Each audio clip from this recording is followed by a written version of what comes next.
Yo, what's up, what's up? This is Coach D and welcome back to my channel mga ka-idol. So for today's vlog, bibigay po tayo ng guide sa ating mga ka-idol dyan na hindi pa nakakapag-verify ng PIN nila, and then nakailang send na sila, hindi pa dumarating ang kanilang Google AdSense PIN. So ito lang, napakadali na mga ka-idol. Umpisahan na natin. Punta po kayo sa phone nyo at dito po tayo sa ating Google Chrome. Yan. So, kapag nakasave na po dyan yung Google AdSense nyo, yun. Punta lang kayo ng home, dyan sa may tatlong guhit na yan. And then, punta tayo ng payments.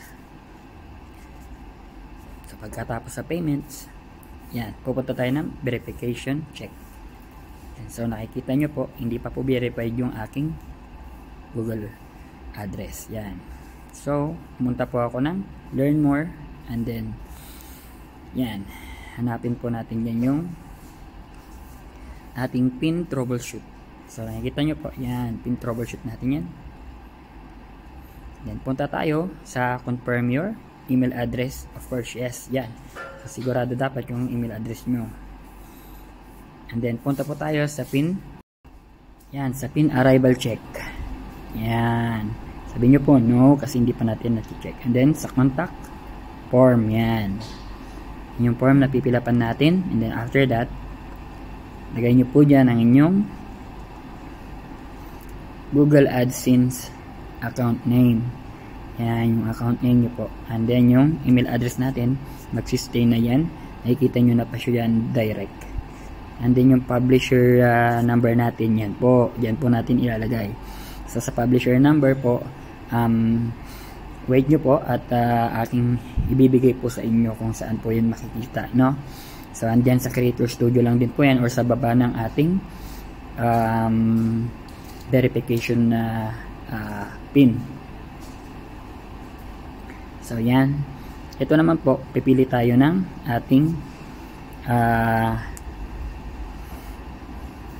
credentials na kailangan nila, na information, yung mga IDs natin, no?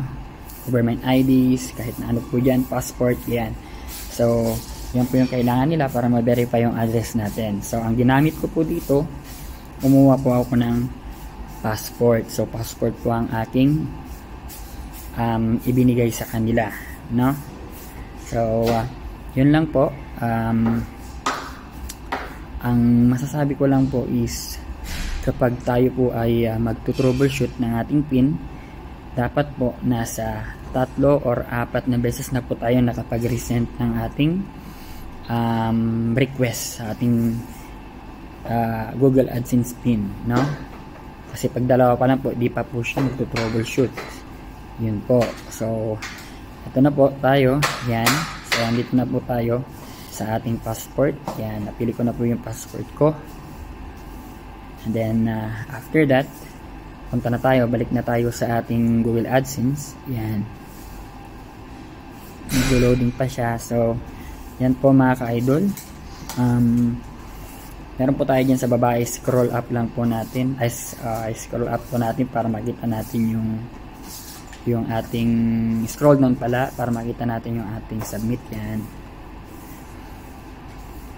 Submit natin, and then ay makikita po kayo dyan, sasabihin na dyan na yan po, o yan, the form has been submitted to AdSense support. So yan po, within 5 to 10 minutes po, pwede na po nating i-verified kung verified na po ang ating address. Thank you po.